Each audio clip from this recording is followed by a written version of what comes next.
আপনি কি জানেন গতকাল রাত্রে আপনি যে দুধটা কিনেছেন সেটার দাম আর আগের মতো নেই? আপনি কি জানেন আপনার হাতের এই 100 টাকাটা, এই 100 টাকার নোটটা 10 বছর আগে যা কিনতে পারতো এখন তার অর্ধেকও কিনতে পারে না? আপনি কি জানেন বিদেশি বিনিয়োগকারীরা গত 2 মাসে ভারত থেকে যত টাকা তুলে নিয়ে গেছে সেই সংখ্যাটা এতটাই বড় যে সেটা বলতে গেলে পুরো মুখ আটকে যায়, প্রায় 2 ট্রিলিয়ন টাকা। কিন্তু টেলিভিশন খুললে কি দেখছেন? খবর দেখছেন দেশ এগিয়ে যাচ্ছে, অর্থনীতি ঊর্ধ্বমুখী, ভারত বিশ্বের পঞ্চম বৃহত্তম অর্থনীতির দেশ। তাহলে প্রশ্ন হলো, দেশের অর্থনীতি যদি সত্যি এতটা ভালো, তাহলে সেই দেশের মানুষ মাসের শেষে দুধ কিনতেও পারছে না কেন? নমস্কার, জনতার দর্পণ ইউটিউব চ্যানেলে আপনাদের সকলকে স্বাগত। আজকের এই ভিডিওতে আমি কোনো রাজনৈতিক বক্তৃতা কিন্তু দিতে আসিনি। আজ আমি কথা বলবো সংখ্যা নিয়ে, তথ্য নিয়ে এবং বাস্তবতা নিয়ে। বন্ধুরা, আজ আমরা দেখব প্রচার আর বাস্তবতার মধ্যে ঠিক কতটা ফাঁক তৈরি হয়েছে এবং সেই ফাঁকের মধ্যে কিভাবে চাপা পড়ে যাচ্ছে সাধারণ মানুষের জীবন। আসুন তাহলে শুরু করি একটাই ছোট প্রশ্ন দিয়ে। আপনি কি কখনো ভেবেছেন দুধের দাম কেন বেড়ে যায়? দেশের 1 নম্বর দুধের ব্র্যান্ড আমুল সম্প্রতি প্রতি লিটারে 2 টাকা দাম বাড়িয়েছে। 2 টাকা শুনতে কিন্তু ছোট লাগছে, কিন্তু একটু ভাবুন, একটি পরিবার যদি প্রতিদিন 1 লিটার দুধ কেনে তাহলে মাসে 60 টাকা বেশি দিতে হচ্ছে। তার মানে বন্ধুরা বছরে 720 টাকা বেশি। কিন্তু এর চেয়েও বড় প্রশ্ন হলো, এই দুধের দাম বাড়ার সাথে ইরান ইসরায়েলের যুদ্ধের সম্পর্কটাই বা ঠিক কি? কারণ এই প্রশ্নটাই এখন ঘুরে বেড়াচ্ছে। আপনি যদি কোনো সরকারি মুখপাত্র বা গদি মিডিয়াকে জিজ্ঞেস করেন, তারা বলবে হরমুজ প্রণালীতে উত্তেজনা বাড়ছে, তেলের দাম বাড়ছে, তাই সবকিছুরই দাম বাড়ছে। কিন্তু আমি আপনাদেরকে বলবো একটু থামুন, এখনো আপনারা অনেক কিছুই কিন্তু জানেন না। কারণ দেশের গদি মিডিয়া, দেশের সংবাদ মাধ্যম এই জিনিসগুলো প্রতিনিয়ত আপনাদের থেকে লুকিয়ে যাচ্ছে। ইরান থেকে কি দুধ আসে ভারতে? সৌদি আরব থেকে কি গরু আমদানি করা হয়? হরমুজ প্রণালী বন্ধ হয়ে গেলে কি ভারতের গরুরা দুধ দেওয়া বন্ধ করে দেবে? একদমই নয়। তাহলে দুধের দাম কেন বাড়ছে? সত্যিটা হলো, এটা একটা দীর্ঘমেয়াদী কাঠামোগত ব্যর্থতা। ভারতের ডেয়ারি ইন্ডাস্ট্রিতে ছোট কৃষকের সংখ্যা ক্রমশ কমতে আছে। গত 10 বছরে গবাদি পশু পালনের খরচ বেড়েছে, গোখাদ্যের দাম বেড়েছে, পশু চিকিৎসার খরচও বেড়েছে, কিন্তু কৃষক যে দামে দুধ বিক্রি করেন সেটা কিন্তু সেই অনুপাতে বাড়েনি। ফলে কি হচ্ছে? ছোট কৃষক উৎপাদন ছেড়ে দিচ্ছেন, সরবরাহ কমছে, আর সরবরাহ কমলে কিন্তু দাম বাড়বেই। কিন্তু এখানে আরেকটা মনস্তাত্ত্বিক খেলা চলছে। দাম বাড়ার আগেই মিডিয়া শব্দ ব্যবহার করছে, যেমন মূল্যবৃদ্ধির বোমা, মহাপ্লাবন আসছে, জিনিসপত্রের দাম আকাশ ছোঁয়া হবে। এই ভাষাগুলো ইচ্ছাকৃতভাবে মানুষের মনে একটা মানসিক প্রস্তুতি তৈরি করে দেওয়া হচ্ছে, যাতে করে যখন দাম বাড়ে মানুষ ভাবে আরে মিডিয়াই তো বলেছিল এরকমটাই হবে, এটা তো স্বাভাবিক। এই স্বাভাবিক করে তোলার প্রক্রিয়াটাই সবচেয়ে কিন্তু বিপজ্জনক বন্ধুরা। কারণ যা কখনো স্বাভাবিক হওয়া উচিত নয় সেটাকে স্বাভাবিক মনে করলে মানুষ প্রশ্ন করা বন্ধ করে দেয়, এবং যেদিন মানুষ প্রশ্ন করা বন্ধ করে দেয় সেদিন থেকেই কিন্তু আসল বিপদ শুরু হয়, এবং ভারতের গণতন্ত্র, ভারতের প্রত্যেকটা মানুষের গণতান্ত্রিক অধিকার তখন প্রশ্নের মুখে কিন্তু পড়তে থাকে। এবার আসুন একটু আকাশের দিকে উড়ি। না বন্ধুরা, রূপকথা নয়, একেবারে বাস্তবে এয়ার ইন্ডিয়া হাজার হাজার ফ্লাইট কিন্তু বাতিল করছে। যাত্রীরা বিমানবন্দরে গিয়ে আটকে পড়েছেন, ঘন্টার পর ঘন্টা অপেক্ষা করছেন, কেউ কেউ দিনের পর দিন। এখন প্রশ্ন হলো কেন? সরকার এবং গদি মিডিয়ার উত্তর হলো, হরমুজ প্রণালীতে উত্তেজনার কারণে তেল সংকট দেখা গিয়েছে, তাই ফ্লাইট বাতিল হচ্ছে। কিন্তু এখানেও একটা ছোট্ট সমস্যা আছে। যদি সত্যিই তেলের সংকট এতটাই তীব্রতর হয় যে এয়ার ইন্ডিয়ার মতো সংস্থাকে হাজার হাজার ফ্লাইট বাতিল করতে হচ্ছে, তাহলে লুফথানসা কিভাবে ভারতের নতুন রুট চালু করছে, এমিরেটস কিভাবে তাদের ভারতমুখী ফ্লাইটের সংখ্যা বাড়াচ্ছে, কাতার এয়ারওয়েজ কিভাবে লাভ করছে? তেলের সংকট কি শুধু এয়ার ইন্ডিয়ার ক্ষেত্রেই প্রযোজ্য? বিদেশি বিমান সংস্থাগুলো কি কোনো জাদুর তেলে চলে? একদমই নয় বন্ধুরা। আসল সমস্যাটা হলো ব্যবস্থাপনার, অভ্যন্তরীণ অদক্ষতার, দীর্ঘদিনের পুঞ্জীভূত সমস্যা। কিন্তু সেই সত্য বলা মানে নিজেদের ব্যর্থতা স্বীকার করা, আর সেটাই করতে রাজি নয় কেউ। তাই যখনই কোনো সমস্যা হয় তখনই একটা আন্তর্জাতিক ঘটনাকে ঢাল হিসেবে ব্যবহার করা হয়। ইরান ইসরায়েলের যুদ্ধ হলো সেই ঢাল। হরমুজ প্রণালী হলো সেই ঢাল, করোনাও এক সময় সেই ঢাল ছিল। এই ঢালগুলো কাজে আসে কারণ মানুষ আন্তর্জাতিক ঘটনাগুলোকে যাচাই করতে পারে না। তারা দেখতে পায় না যে বিদেশি বিমান সংস্থা একই সময় ভারতে ব্যবসা বাড়াচ্ছে। তারা শুধু নিজের ফ্লাইট বাতিলের এসএমএসটাই দেখে এবং হতাশ হয়ে ঘরে ফিরে আসে। ঠিক এটাই চাওয়া হচ্ছে, হতাশ হও কিন্তু প্রশ্ন করো না। এবার একটু গণিতের দিকে যাওয়া যাক। 1990 সালে একটি থাই ভাটের মূল্য ছিল ভারতীয় রুপির প্রায় সমান, আর আজকে একটি থাই ভাটের মূল্য হলো 2.5 রুপির বেশি। মানে যে মুদ্রা এক সময় আমাদের টাকার সমান ছিল, আজ সেটাই কিন্তু আমাদের টাকার চেয়ে 2.5 গুণ বেশি শক্তিশালী। এটা কি একটা ছোট কথা? ভারতীয় রুপি আজ এশিয়ার অন্যতম দুর্বল পারফর্মিং মুদ্রা। এটি কোনো বিরোধী দলের দাবি নয়, এটা আন্তর্জাতিক মুদ্রা বাজারের তথ্য। এখন নিজেদের ব্যর্থতা ঢাকতে আমাদের দেশের বড় বড় আইটি সেল বলবে পাকিস্তানের রুপি তো আরো দুর্বল, বাংলাদেশের টাকা তো আরো খারাপ অবস্থায়। ঠিক আছে, কিন্তু একটু ভাবুন বন্ধুরা, আপনি কি সত্যিই চান যে ভারতের মুদ্রার তুলনা পাকিস্তানের সাথে হোক? আপনার স্বপ্ন কি এতটুকুই যে পাকিস্তানের চেয়ে ভালো থাকলেই হলো, নাকি আপনি চান ভারত থাইল্যান্ডের সাথে তুলনীয় হোক, দক্ষিণ কোরিয়ার সাথে প্রতিযোগিতা করুক, সিঙ্গাপুরের স্তরে পৌঁছুক? মুদ্রার দুর্বলতা সরাসরি প্রভাব পড়ে আপনাদের জীবনে, সাধারণ মানুষের জীবনে। যখন রুপির মান কমে তখন আমদানি করা পণ্যের দাম বাড়ে। ভারত বিপুল পরিমাণে তেল, ইলেকট্রনিক যন্ত্রপাতি আমদানি করে, সেগুলোরও কিন্তু দাম বাড়লে উৎপাদন খরচও বাড়ে। উৎপাদন খরচ বাড়লে পণ্যের দাম বাড়ে, আর পণ্যের দাম বাড়লে আপনার বাজারে ব্যাগ ভারী হয় না, পকেট খালি হতে থাকে। এটাই হলো মুদ্রাস্ফীতির চক্র, যেটাকে কোনো না কোনো কারণ দেখিয়ে, কোনো না কোনো ঢাল দেখিয়ে বর্তমান সরকার তাদের নিজেদের ব্যর্থতা ঢাকতে ইরান ইসরায়েল যুদ্ধের দিকে আর হরমুজ প্রণালীর দিকে জনসাধারণের ফোকাসটাকে নিয়ে যাচ্ছে।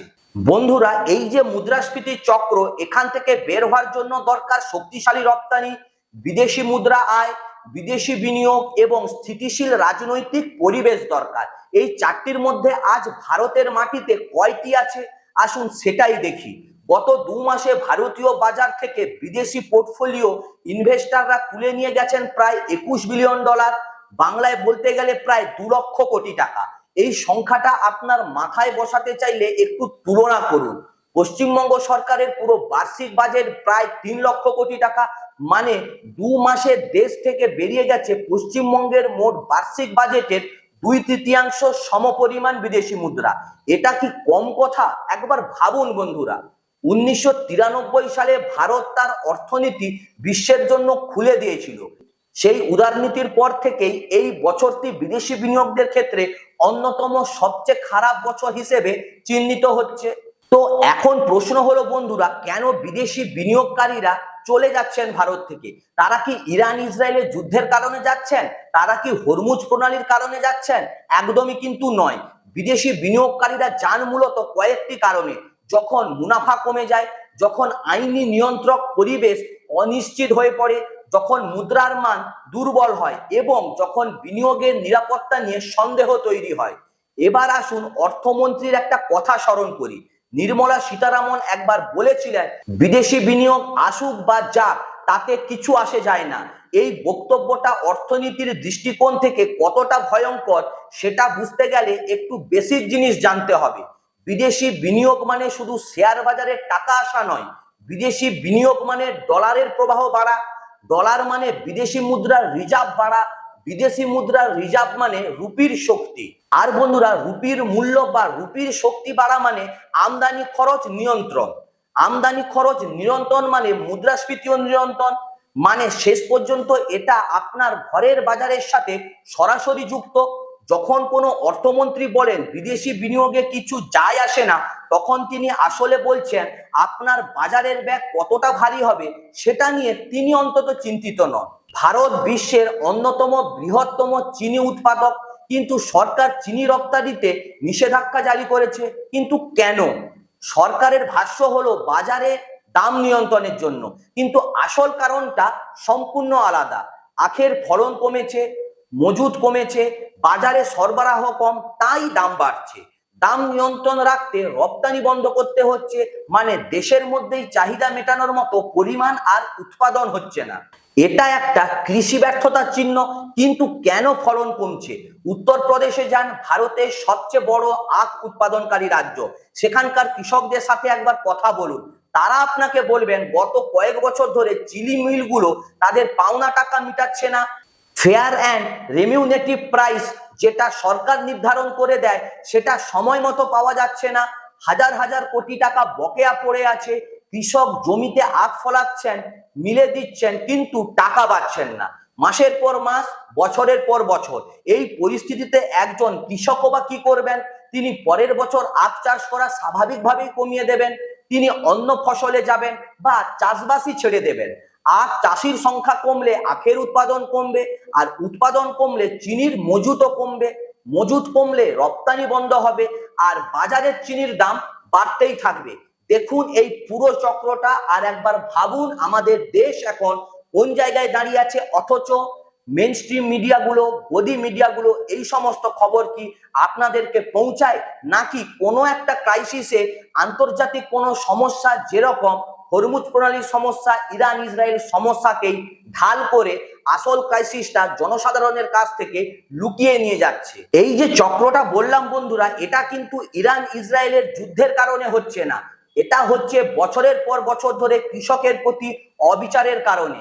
পেঁয়াজের কথাই বলুন, কৃষক পেঁয়াজ বিক্রি করতে গিয়ে কেজি প্রতি 1 টাকা দাম পাচ্ছেন, অথচ সেই পেঁয়াজই শহরের বাজারে বিক্রি হচ্ছে 30 থেকে 40 টাকায়। মধ্যবর্তী ব্যবস্থাপনায়, বাজার কমিটিতে, পরিবহনে, মজুতদারিতে এই বিশাল ফারাক কোথায় যাচ্ছে? এটা কি সিস্টেমের ব্যর্থতা নয়? এটা কি দুর্নীতি নয়? এবার সবচেয়ে কঠিন কথাটা বলার সময় এসেছে। ভারতের অর্থনীতি কি সত্যিই বাড়ছে? হ্যাঁ বন্ধুরা, বাড়ছে, কিন্তু কাদের জন্য বাড়ছে সেটাও আমাদের জানা দরকার। অক্সফ্যামের একটি রিপোর্ট বলছে ভারতের মোট সম্পদের প্রায় 77% দেশের মাত্র 1% মানুষের হাতে। 77% মাত্র 1% মানুষের হাতে। ভারতে কয়েকজন শিল্পপতি গত দশকে অবিশ্বাস্য সম্পদ অর্জন করেছেন, তাদের ব্যবসা বিস্তার পেয়েছে, তাদের কোম্পানির শেয়ারের দাম বেড়েছে। এটা খারাপ কিছু নয়, ব্যবসা বাড়াটা ভালো কথা, কিন্তু প্রশ্ন হলো এই সম্পদ বৃদ্ধির সুফল কি নিচে নামছে? নমুনা হিসাবে দেখুন, নয়ডা বা দিল্লিতে একজন সাধারণ কর্মচারীর মাসিক বেতন কত? 10 থেকে 15,000 টাকা। সেই 15,000 টাকা দিয়ে নয়ডায় ঘর ভাড়া মেটাতে হবে, রান্নার গ্যাস কিনতে হবে, বাচ্চার স্কুলের ফি দিতে হবে, ওষুধ কিনতে হবে, এবং এরপরে খাওয়া দাওয়া করতে হবে। একটু হিসাবটা করুন বন্ধুরা, নয়ডায় একটা ছোট ঘরের ভাড়া 6 থেকে 8,000 টাকা, রান্নার গ্যাস প্রায় 900 থেকে 1000 টাকা, বাচ্চার স্কুল যদি সরকারি হয় তবুও বইপত্র, ইউনিফর্ম মিলিয়ে কয়েক হাজার টাকা, শাকসবজি, চাল, ডাল, তেল মাসে কমপক্ষে 3 থেকে 4,000 টাকা। তাহলে 15,000 টাকার মধ্যে এইসব মেটানোর পরে ঠিক কত টাকা বাকি থাকে? শূন্য অথবা ঋণাত্মক। সঞ্চয় একেবারে প্রশ্নই নেই, বিনিয়োগ স্বপ্নেও ভাবা যায় না। একটি অর্থনীতি তখনই টেকসই ভাবে বাড়ে যখন দেশের সাধারণ মানুষের হাতে কিছু বাড়তি টাকা থাকে, সেই টাকা সঞ্চয়ে যায়, বিনিয়োগে যায়, খরচ হয়। এই চক্রটাই কিন্তু অর্থনীতিকে সচল রাখে। কিন্তু 90% মানুষের কাছে শুধু দিনের বেঁচে থাকার টাকাটুকু থাকে, তখন এই চক্র কিন্তু ভেঙে পড়ে। শেয়ার বাজারে দেশীয় বিনিয়োগ কমছে, অভ্যন্তরীণ চাহিদা কমছে, ছোট ব্যবসাগুলো মুখ থুবড়ে পড়ে যাচ্ছে। আর বন্ধুরা, যাদের কাছে টাকা আছে তারা কি করছেন? তারা দুবাই যাচ্ছেন গোল্ডেন ভিসা নিতে, তারা সিঙ্গাপুরে সম্পত্তি কিনছেন, তারা ইউরোপে বিনিয়োগ করছেন, দেশ থেকে পুঁজি বের হয়ে যাচ্ছে। এটাকে বলে ক্যাপিটাল ফ্লাইট। এবার আসুন একটা অদ্ভুত কথায়। হরিয়ানায় একজন বিজেপি মন্ত্রী সম্প্রতি এমন একটা মন্তব্য করেছেন যা শুনলে আপনাদের হাসি পাবে, কিন্তু ভাবলে কাঁদতে ইচ্ছা করবে। তিনি বলেছেন 2009 সালে যে রাস্তা তৈরি হয়েছিল সেটা আজও ভালো আছে, কিন্তু এখন যে রাস্তা তৈরি হচ্ছে সেই সব রাস্তা 1 মাসও টিকছে না। একটু ভাবুন, একজন ক্ষমতাসীন দলের মন্ত্রী নিজেই স্বীকার করছেন যে তার দলের শাসনকালে রাস্তার মান এতটাই নেমে গেছে যে পুরনো বিরোধী দলের আমলে রাস্তাই ভালো। সরকার বলছে আমরা এত কিলোমিটার রাস্তা বানিয়েছি, এতটা হাইওয়ে বানিয়েছি, বানানো হয়েছে, এটা কিন্তু সত্যি। তার মানসম্মত গুণমান কেমন? এই প্রশ্নটা তো অবশ্যই করা উচিত। প্রতি বছর গোটা দেশে বর্ষার সময় হাজার হাজার কিলোমিটার রাস্তা নষ্ট হয়ে যায়, কারণ নির্মাণে সিমেন্টের জায়গায় যদি বালি যায়, স্টিলের জায়গায় যদি নিম্নমানের রড যায়, তাহলে এমনটা হওয়াই স্বাভাবিক। এটা হচ্ছে কারণ ঠিকাদারি ব্যবসায় দুর্নীতি বেড়ে গেছে, প্রতিটি কাজে কমিশন যাচ্ছে, সেই কমিশন মিটাতে গিয়ে মালের মান কমছে, আর মান কমলে কাজ বেশি দিন টেকসই হচ্ছে না, ফলে একটা রাস্তা বারবার বানাতে হচ্ছে, প্রতিবার কোটি কোটি টাকা খরচ হচ্ছে, প্রতিবার দুর্নীতিতে একটা অংশ কিন্তু চলে যাচ্ছে। এই জিনিসটা হচ্ছে করদাতার টাকার সরাসরি চুরি। এবং কৃষকের এমএসপি, মিনিমাম সাপোর্ট প্রাইস, এবছর এমএসপি বৃদ্ধি হয়েছে গত বছরের মধ্যে সর্বনিম্ন হারে, অথচ গোখাদ্যের দাম বেড়েছে, সার ও কীটনাশকের দাম বেড়েছে, ডিজেলের দাম বেড়েছে, কৃষিজ যন্ত্রপাতির দাম বেড়েছে, মানে এক কথায় উৎপাদন খরচ অনেকটাই বেড়েছে। কিন্তু বন্ধুরা, সরকার যে ন্যূনতম দাম ঠিক করে দিচ্ছে সেটা সেই অনুপাতে বাড়ছে না। একজন কৃষক তাহলে কিভাবে নিজের অস্তিত্বকে টিকিয়ে রাখবেন? মহারাষ্ট্রের বিদর্ভ থেকে মধ্যপ্রদেশের মালওয়া পর্যন্ত প্রতি বছর কৃষক আত্মহত্যার খবর আসছে, কোনো বছর 5,000, কোনো বছর 10,000। কিন্তু এই খবর গদি মিডিয়ার প্রাইম টাইম নিউজে কিন্তু জায়গা পায় না, কারণ মৃত কৃষক তো আর ভোট দিতে পারে না। কিন্তু সস্তায় তৈরি হওয়া মহাসড়কের উদ্বোধনে ফটো তোলা যায়। 2016 সাল নভেম্বর মাস রাত 8টায় জাতির উদ্দেশ্যে ভাষণ, 500 এবং 1000 টাকার নোট বাতিল। উদ্দেশ্য বলা হয় কালো টাকা নির্মূল, জঙ্গিবাদদের অর্থায়ন বন্ধ, নকল নোট প্রতিরোধ। আজ প্রায় 1 দশক পরে সেই লক্ষ্যগুলো কি অর্জিত হয়েছে? আরবিআই নিজস্ব রিপোর্ট বলছে বাতিল হওয়া 99.3% নোটই কিন্তু ব্যাংকে ফেরত এসছে, মানে কালো টাকা একেবারে নির্মূল হয়নি। যাদের কালো টাকা ছিল তারা সেটা সাদা করে নিয়েছে অনেক আগেই, ধরা পড়েনি। কিন্তু এতে ক্ষতিটা কার হয়েছে? দেশের অসংগঠিত ক্ষেত্রের, যেখানে কোটি কোটি সাধারণ মানুষ কাজ করেন, ছোট দোকানদার, রিক্সা চালক, দিনমজুর, ঘরের কাজের মেয়ে, এরা কিন্তু নগদে বাঁচেন, নগদে কাজ করেন। হঠাৎ সেই নগদ যদি অকার্যকর হয়ে যায় তাহলে কি হবে?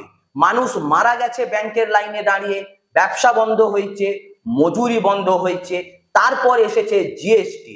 পরোক্ষ কর সংস্কারের মূল ধারণাটি ভালো ছিল, কিন্তু বাস্তবায়নে যা হলো তা ছোট ব্যবসার জন্য একটা দুঃস্বপ্ন। হঠাৎ করে একটি ছোট মুদি দোকানকে মাসে মাসে জিএসটি রিটার্ন ফাইল করতে হচ্ছে, অনলাইন পোর্টালে যেতে হচ্ছে, অ্যাকাউন্টেন্ট রাখতে হচ্ছে, সেটার খরচও বহন করতে হচ্ছে। একজন ছোট ব্যবসায়ী যিনি মাসে 50,000 টাকা আয় করেন, তিনি কি 5 থেকে 10,000 টাকা খরচ করে একজন অ্যাকাউন্টেন্ট রাখতে পারেন? নিশ্চয়ই পারেন না, খুবই ব্যয়বহুল তার ক্ষেত্রে। ফলে তিনি হয় ব্যবসা বন্ধ করেছেন, অথবা আইন ভেঙে চলছেন, অথবা বড় কর্পোরেটের অধীনে চলে গেছেন। ক্ষুদ্র ও মাঝারি শিল্পে কর্মসংস্থান কমেছে, বাজারে প্রতিযোগিতা কমেছে, বড় কর্পোরেটের একচেটিয়া আধিপত্য বেড়েছে। একটি স্বাস্থ্যকর অর্থনীতিতে প্রতিযোগিতা থাকে, ছোট ছোট ব্যবসা থাকে, বৈচিত্র্য থাকে। সেটা যখন কমে যায় তখন একচেটিয়া বাজার তৈরি হয়, একচেটিয়া বাজারে দাম বাড়ে, সেবার মান কমে। এটাই হচ্ছে বর্তমানে ভারতের বাস্তবতা। বন্ধুরা, এতক্ষণ গেল আমাদের দেশ ভারতকে নিয়ে, এবার একটু বাইরের দিকে তাকানো যাক। আমাদের প্রতিবেশী দেশগুলো কি করছে? ভিয়েতনাম, এটি একটি দেশ যেটি 1975 সাল পর্যন্ত যুদ্ধের ধ্বংসস্তূপে ছিল, যে দেশকে আমেরিকা বোমা মেরে গুঁড়িয়ে দিয়েছিল। সেই ভিয়েতনাম আজ ইলেকট্রনিক্স রপ্তানিতে ভারতকে ছাপিয়ে গেছে। স্যামসাং তাদের বেশিরভাগ স্মার্টফোন উৎপাদন ভারত থেকে সরিয়ে নিয়ে গিয়ে ভিয়েতনামে যাচ্ছে। কিন্তু কেন? কারণ ভিয়েতনামের শ্রম আইন স্থিতিশীল, বিনিয়োগের পরিবেশ পূর্বমানযোগ্য, অবকাঠামো ধারাবাহিকভাবে উন্নত হচ্ছে। এবারে চীনের কথা বলি। অনেকে বলবেন চীনের সাথে ভারতের তুলনা করা উচিত নয়, কিন্তু কেন নয়?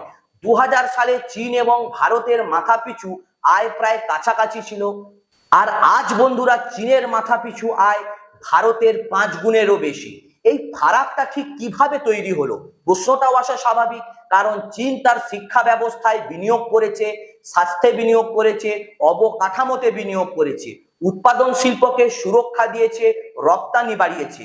আর ভারত কি করেছে? ভারতের বাজেটে শিক্ষায় বরাদ্দ জিডিপির মাত্র 2-3%, স্বাস্থ্য খাতে আরো কম, অথচ মূর্তি বানাচ্ছে, সেন্ট্রাল ভিসা বানাচ্ছে, মন্দির বানাচ্ছে। এগুলো হওয়ার কথা নেই এমন বলছি না, সংস্কৃতি এবং ইতিহাসেরও গুরুত্ব আছে। কিন্তু যখন একটি শিশু স্কুলে মিড ডে মিলের জন্য যায়, যেখানে মিলছে শুধু ভাত আর নুন, তখন কোথায় অগ্রাধিকার দেওয়া উচিত সেটা ভাবার সময় এসছে। এবার সবচেয়ে গুরুত্বপূর্ণ কথাটা আপনাদের বলি, আগামী দিনগুলিতে দেশে আরো কিছু জিনিসের দাম বাড়বে, এটা কিন্তু প্রায় নিশ্চিত। পেট্রোল, ডিজেল, রান্নার তেল, ডাল, চিনি, সবজি এগুলোর দাম কিন্তু আরো উপরে যেতে পারে। যখন দাম বাড়বে তখন ঠিক কি হবে? আইটি সেল সক্রিয় হয়ে উঠবে, গদি মিডিয়া প্রাইম টাইমসে বলবে ইরান ইসরায়েলের যুদ্ধের প্রভাবে মূল্য বৃদ্ধি, হরমুজ প্রণালীর সংকটে তেলের দাম বাড়ছে, বৈশ্বিক পরিস্থিতির কারণে ভারতের বাজারে চাপ। কিন্তু একটা তথ্য মনে রাখবেন, বৈশ্বিক তেলের দাম যখন কমে তখন ভারতে কিন্তু পেট্রোলের দাম কমে না। 2020 সালে আন্তর্জাতিক বাজারে অপরিশোধিত তেলের দাম এতটাই কমেছিল যে ব্যারেল প্রতি দাম শূন্যের নিচে নেমে গিয়েছিল। অর্থাৎ তেল বিক্রেতারা টাকা দিতে রাজি ছিল কেউ নিয়ে যাক বলে। তখন কি ভারতে পেট্রোলের দাম কমেছিল? না বন্ধুরা, কমেনি, বরং কেন্দ্রীয় সরকার সেই সুযোগে কর বাড়িয়ে নিয়েছিল।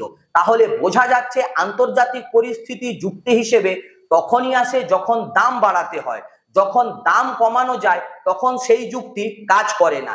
এটাই হলো অজুহাতের অর্থনীতি। রিজার্ভ ব্যাংক অফ ইন্ডিয়া দেশের কেন্দ্রীয় ব্যাংক, এটি সরকারের অঙ্গ হলেও এটির একটি নির্দিষ্ট স্বাতন্ত্র্য আছে এবং আরবিআই যখন কিছু বলে তখন সেটা গুরুত্বের সাথে নেওয়া উচিত। সম্প্রতি আরবিআই মুদ্রাস্ফীতির বিষয় উদ্বেগজনক কিন্তু ইঙ্গিত দিচ্ছে, সুদের হার নিয়ন্ত্রণের কথা বলছে, আর্থিক শিথিলতা নিয়ে কথা বলছে। মুদ্রাস্ফীতি নিয়ন্ত্রণে রাখতে হলে সুদের হার বাড়াতে হয়, কিন্তু সুদের হার বাড়লে ঠিক কি হয়? ঋণ নেওয়া ব্যয়বহুল হয়, ছোট ছোট ব্যবসায়ীরা ব্যাংক লোন নিতে পারে না, বাড়ি বানানো কঠিন হয়, গাড়ি কেনা, ইএমআই বাড়তে থাকে। মানে বন্ধুরা, মুদ্রাস্ফীতি সামলাতে গিয়ে অর্থনৈতিক বৃদ্ধি কমিয়ে দিতে হয়। এটাই হলো ট্র্যাপ, দুই দিকেই সমস্যা। আপনি যদি সুদের হার না বাড়ান মুদ্রাস্ফীতি বাড়তে থাকে, যদি বাড়ান বৃদ্ধি থেমে যায়। এই ট্র্যাপে পড়তে হচ্ছে কারণ গত 10 বছরে কাঠামোগত সমস্যাগুলোর সমাধান করা হয়নি, সেগুলো শুধু ঢেকে রাখা হয়েছে। এখন শুধুমাত্র ঢাকনাটা সরে যাচ্ছে। এরপরে আসি, এখন সাধারণ মানুষের কর্তব্য কি? তাহলে আমরা এখন ঠিক কোথায় দাঁড়িয়ে আছি? সত্যিটা হলো ভারতের অর্থনীতি এখন একটা সংকটের মুখে। সেই সংকট একদিনে তৈরি হয়নি, সেটা বছরের পর বছর ধরে ভুল নীতি, দুর্নীতি, অব্যবস্থাপনা এবং মিথ্যে প্রচারের ফলে হয়েছে। এই সত্যিটা স্বীকার করতে যাদের ক্ষমতায় থাকার স্বার্থ আছে তারা রাজি নয়। তাই যখন দুধের দাম বাড়ে যুদ্ধ আসে, যখন মুদ্রার মান পড়ে তখন বৈশ্বিক সংকট আসে, আর যখন বিনিয়োগ চলে যায় তখন আন্তর্জাতিক ষড়যন্ত্র আসে। কিন্তু আপনি এই আফিম খাওয়া বন্ধ করুন, প্রশ্ন করুন। যখন বলা হয় দেশ এগিয়ে যাচ্ছে, জিজ্ঞেস করুন কার জন্য এগিয়ে যাচ্ছে। যখন বলা হয় অর্থনীতি শক্তিশালী, জিজ্ঞেস করুন তাহলে আপনার পকেট কেন খালি। যখন বলা হয় সমস্যার কারণ আন্তর্জাতিক, তখন জিজ্ঞেস করুন তাহলে প্রতিবেশী দেশগুলো সেই একই আন্তর্জাতিক পরিবেশে কিভাবে এগিয়ে যাচ্ছে। প্রশ্নই গণতন্ত্রের শ্বাস। যেদিন মানুষ প্রশ্ন করা বন্ধ করে দেয় সেদিন থেকেই গণতন্ত্র তিলে তিলে মরতে শুরু করে, আর যেদিন গণতন্ত্র মরে সেদিন থেকেই সত্যিকারের বিপর্যয় শুরু হয়। বন্ধুরা, আমি আমার জনতার দর্পণ চ্যানেলে প্রতিশ্রুতি দিচ্ছি, যতদিন আপনারা আছেন আমরা প্রশ্ন করে যাব, তথ্য খুঁজে বের করব, সত্যিটা বলবো। কারণ আপনার ভোট, আপনার ট্যাক্সের টাকা, আপনার সংসার, এগুলোর হিসাব আপনার জানার অধিকার আছে। যদি এই পর্বটা, এই ভিডিওটা আপনাদের কাজে লেগে থাকে তাহলে শেয়ার করুন, লাইক করুন এবং কমেন্ট করুন। পাশের মানুষটাকে দেখান। এই তথ্যগুলো শুধু আপনার কাছে রাখলে হবে না, ছড়িয়ে দিতে হবে। চ্যানেলটিকে সাবস্ক্রাইব করুন, কমেন্টে লিখুন আপনারা কি মনে করছেন।